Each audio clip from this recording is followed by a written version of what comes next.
Yo, what's going on, guys? Jared here. Today I have another deck profile for you, and today's deck profile is going to be Dark World. And the reason I'm playing Dark World today is because, in the frustrating essence that we are currently in of Yu-Gi-Oh! Of deck building, between the Kashtira players either comboing or ending on a Rise Heart plus protection, there's only a certain amount of ways to deal with these types of scenarios.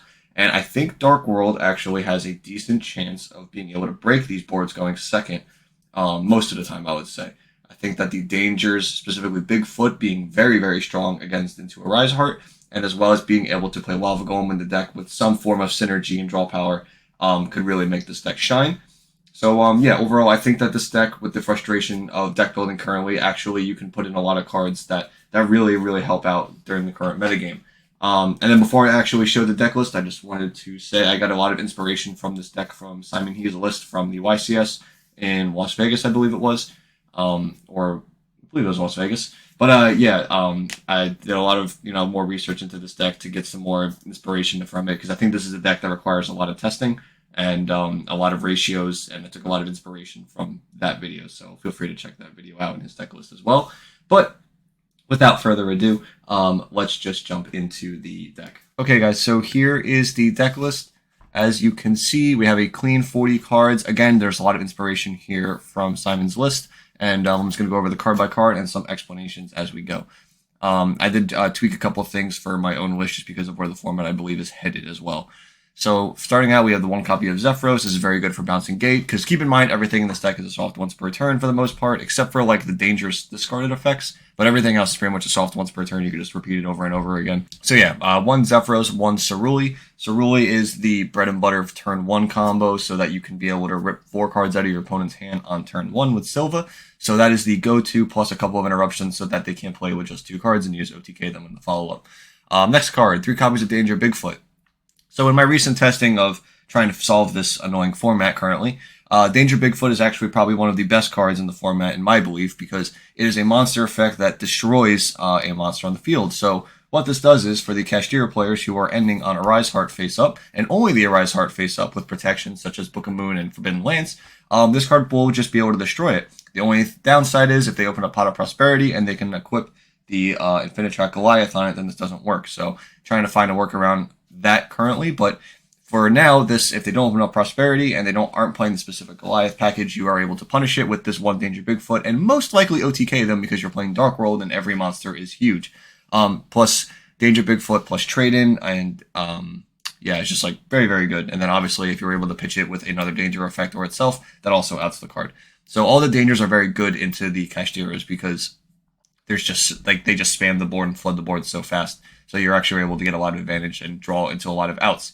2 copies of Danger Chupacabra. Again, this is a Dark Fiend, so actually synergy with the Dark World cards, and being able to revive one back is super important. You can turn a level 4 into a level 8. So yeah, that's super, super good. 2 Danger Mothman. Again, this is more draw and discard power if it's discarded, then plus it's level 4, so you can go into Dugaras with it, and that same applies to Chupacabra as well. 3 Nessie. It's Nessie. It's like one of the best dangers there is. This is it's one of the best dangers with effects, but the level 7 Aqua is like not great in this deck. So I mean, it's pretty much link fodder, I would say, in this deck and a war bait, but for them, it's still like worth playing at 3 because it's so good if it gets discarded. 1 copy of Thunderbird. This is one of the weaker ones. Just it's level 8, which is good, but the being able to pop a set card is not as good. But you can bait out some stuff and maybe pop some of the back row, because most decks are ending on back row now anyway. So if this is discarded, it still works. 1 copy of Jackalope and Snake. Jackalope, obviously very good. Summon from deck. It's a body if it gets discarded. Snake is the same thing, but you have to take the level 3 body, which kind of sucks because you would much rather be summoning something like Bigfoot off of the, like Jackalope does. But again, still a body, still draw power, so it's still really good. Genda being probably one of the best Dark World cards ever printed. Being able to discard it and add gates, and then if it's banished while you control a Dark World card, special summon itself back. That card is ridiculous how it is a soft once per turn. But it is only, you can only special summon it once from the effect, as I mentioned before. But yeah, overall, Genda is just a very, very silly card. 1 copy of Grapha. So as good as Grapha is, and as it is the fusion material for the Dark World Fusion, going first, this card doesn't actually do anything. It doesn't help extend your plays. It is one of the hardest bricks in the deck. It has a level 8. That is about as much as it has going for it. And it has to be played for the fusion material for the Dark World Fusion down here. But overall, it is really not that great. Not that great of a card. I would even almost consider cutting this card at points because the only reason it's in here is because of how absurd this card is, the fusion spell and the diffusion. So like you have to play. This is almost like the brick of the deck if you want to put it in that sense. 2 copies of Lava Golem for now, depending again how Kashtira goes. You want to be able to punish those overextension plays, and you have a lot of draw power in this deck. So if they lock out monsters, you can still go Allure, trade in, all that fun stuff to be able to find it. And you don't need your normal summon either if you're playing with dangers, and you know if you get enough gas going, you can really like push through a lot of boards. 2 copies of Rainbow. Again, this only searches level 5 or higher, so it only gets Grapha or Silva. But I mean, it's still like a really good +1, and it's another copy of Grapha's like bounce effect. So you get that's how you get a lot of advantage very fast when you start recurring these cards and getting a lot of value out of them, especially with the dangers. You can just keep flooding the board and drawing over and over and over again. 2 copies of Silva, again, is part of the combo with the Ceruli. And keep in mind, you're going to be, like, this whole deck is just based on drawing and drawing and drawing. So you don't need to, like, max out a bunch of ratios that cards that don't actually progress your game state, because that's how you brick in this deck, and that's how you stop comboing. And you don't want to get into that scenario. So that's why there's, like, 3 Allure, 3 trade-in. All the dangers are so heavy. You want to keep drawing and drawing and drawing and abusing all these cards as much as you can to get deeper and deeper to get your combo and your board set up properly. As well as going second, too, to be able to do the same thing, but, like, breaking the board at the same time. 3 copies of Snow. It's like the Searcher. It's the Searcher Dark World. I don't know what to say. It's like the second best one, I would say, because it just searches any Dark World card that you need. 3 copies of Allure of Darkness. Again, we want to dig. I'll pair it up with the 3 trade-ins because both these cards are insane. Like the fact that trade-in with Bigfoot being able to out and Arise Heart I think is actually very, very strong right now. And you could catch a lot of Kashtira players off guard with this. Just simple interaction. 1 card destruction. Most decks don't really care about the hand, and like cards in the graveyard right now with Kashtira running around. So and especially with the combo you're going for, you can punish a lot of stuff. So card destruction is very good. But if you're playing against a deck that does care about it, you might consider siding it out for games 2 and 3. 1 copy of Dark World Ascension. Yeah, like I said, this card's very, very good because of the graveyard effect. Mostly, you get to choose what you discard, which is kind of a hot commodity in Dark World. Not a lot of cards let you do it, but when they do, they're kind of crazy. And this being one of them is very strong. 1 copy of Dark World Archives. This is like a very high risk, high reward card because the first effect is like whatever. You get to choose to discard. It's the most important thing about it. But the second effect, it gets like actual value at too, which is nuts. And then if you are able to trigger on your opponent's turn through Grapha, you can do it again and get more pluses. Like this deck gets so many pluses out of nowhere, and like I think Dark World Archives is probably like my new favorite Dark World card, just because I think it's so cool. I don't know. It's like, this is like a personal bias thing, but I really like this card. 3 copies of Gates. Again, this is like kind of like, I don't want to say bricky, but it kind of is. So you're essentially playing 6 Gates of the Dark World with Genda, and if you see too many of them without like getting enough of your Dark World engine going, the deck just kind of stops if you don't have enough gas. So yeah, Gates can just get a little awkward sometimes, but it's like super, super good. It's soft once per turn, of course, with Zephyros, so you can bounce it back, play more of them. So yeah, like Gates it's still really good, but you can just King Clog. And then we already went through copies of Trade-In. For the side deck, real quick, these are just options that I'm playing right now that I think are worth going over. And like again, there's inspiration from Simon's list in here as well with some minor tweaks. 3 Ash Blossom for Branded, of course. 2 Jinzo. This is for the Labyrinth and the Traptrix players. You don't like use your normal summon, so if you just like summon a danger, they usually aren't going to interact with it. Because like who cares? It's just some random danger. Like if you summon like a Tsutinoko, right, and going second against the Labyrinth deck, they probably aren't going to do too much about it. But then you tribute someone for Jinzo, it's a very, very big like shock and very annoying to out for them too, because this prevents activations. They cannot activate them, so they can't even like flip a trap to like try to activate the big chicken hand. You just can't do it at all. So Jinzo actually being in this deck, I think, is a very good addition. 2 copies of Radiant the Kaiju. Again, this expansion with Allure. It's also a Dark Fiend for Gates. You just got to be careful because this is level 7, so they can, if you give it to Kashtira, they can use it. So, just be careful with it, but it has the most synergy. And my logic of why I'm playing this one, again, the synergy with the deck, but like, I know it's level 7, like I said, but like, your ideal is to like kill them through it if you give them the Kaiju. So, yeah, that's just like something to keep in mind. The second copy of Lingaribo, I do play 1, but if they do it, they're going to do the combo and rip out 1. You just put in the second one. 2 copies of Book of Eclipse. Book of Eclipse is very good right now to outboards. 2 copies of Twin. Again, same reason. Traptrix and Labyrinth being popular. 3 copies of Skill Drain.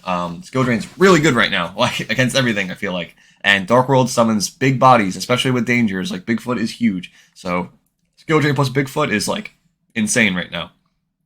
Moving on to the extra deck, one copy of the Fusion. This is like what you want to end on mostly. It's like this, plus like Appaloosa, after ripping 4 cards out of their hands, so it's very hard for them to play.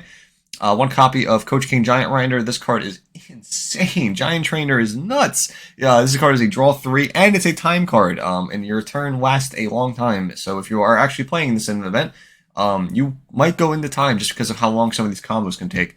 And this card will come up to burn for time, so just something to keep in mind. One copy of Zeus. Zeus is like a god card right now. One Exciton. It is just Zeus, but in main phase 1 and for rank 4s. One copy of Babushka. Yeah, this card's like not great right now, but it's like for Zeus, so I mean like it's just hard to deal with for an attacking because I can't like target it, so it's super good. One copy of Dugares. This card's crazy in this deck. The fact that it's draw 2, discard 1 for card effects, so you can trigger all your Dark World names. Super good. Going on the links, Access Code Talker to be able to break boards. Akashic Magician for the combo with Ceruli and the Silva. You want to put them in the zone above and below the extra monster zone, and then you just bounce them back with Akashic Magician to do the combo again. One copy of Appaloosa. Again, this is something you want to end on because it's just like 4 negates in 1 card, and you have like a bunch of bodies on the field, so you can just put all those bodies into like real interruptions. One copy of Dark Charmer Gloomy. One copy of Nightmare Cerberus, one copy of Nightmare Phoenix. They're both fiends, and they pop cards, and they help clear the boards going second a lot, and you can do some like nice chain of like link arrows to be able to actually draw off these cards too. Again, the Lingaribo for the Ibli. One copy of Muckracker. Again, this is Revival, and you can discard, and also point straight down, so this also helps combo with the Nightmares. So ideally, what you want to do is go Muckracker down, Cerberus or Phoenix under it, and then you can go Cerberus or the vice versa of the other one pointing next to it, and then you can just get 2 draws from popping 2 cards for free, and then you can link all of them all for something like Access Code Talker, and you get 3 pops. You can get 3 pops with these 2 because you can't link off the Muckracker, but you still can banish it for Access Code if you choose to use it. So yeah. And then once Gold Red being able to draw 4 in Dark World is nuts, and then the special summon on top of that is also crazy. So like you can get like a body out of the hand immediately. Like super early for free without having to do anything, and it sets up like cards like getting like Zephyros out of the hand can come up, and getting like the big Dark Worlds out of their hand to bounce back for Rainbow and Grapha for free bodies is also huge, so you can get a lot of options out of it. So yeah, that's my current Dark World list. I hope you guys enjoy. Like the main theory behind it was really like just trying to deal with Kashtira and what Kashtira struggles with. And I know you're probably thinking like, oh, Arise Heart banishes like all the cards of Dark World just don't work. And that's where like the Lava Golems and Dangers really pick up the slack here, because you get a lot of value out of 3 Allure, 3 Trade-In, and then like card destruction as well with Danger Bigfoot. Like if you can just trigger Danger Bigfoot, you're outing the card that's going to cause you the most problems, and then you're just like, and then like once you out the Arise Heart, Kashtira like is not crazy. Like it's the best way I can describe it. Unless they're doing like the crazy boardwalk, that's where you need the Lava Golems to come in. Again, that's why you have to do all these like deck building's a headache. Like you can argue for literally like every point, and there's like a counter to that point. And it's a stupid triangle. So you have like trying to find decks that beat all of them on all angles is very difficult. But I think this deck does it fairly well, and it's important to know that. So yeah, but overall, I hope you guys enjoyed this deck list and the explanations. This is just something you can try out for fun. Make sure you test the hell out of this deck, because the ratios are like super important because of how much you're drawing and like how much you need to draw, how you want to do your combos. Like there's so many different options and variables for this deck. I know Dark World Dealings you could play because you also choose the card you discard for Dealings, but giving them hand traps is also scary. But if the format evolves into Lava Golems and Kaijus and Sphere Modes and Book of Eclipses, then who cares about Dark World Dealings because you're ripping their hand apart anyway. I could talk about that triangle for hours and hours on end of like how decks should be played and deck building. It's such a headache right now, but yeah, like so just keep in mind Dark World Dealings might be it probably plays playable right now, but it's just like very scary with hand traps with Ash Polish and Nibiru also being played in this format. So again, I hope you guys enjoyed the deck profile and the explanations. It's just super frustrating with the format. And if you have any questions, feel free to put them down below. And again, this deck profile was from you guys in the comments on my last community post. So yeah, I hope you guys enjoyed the updated profile. And if you enjoyed, please subscribe. I'd greatly appreciate it. Until then, I will see you in the next video. Bye, guys.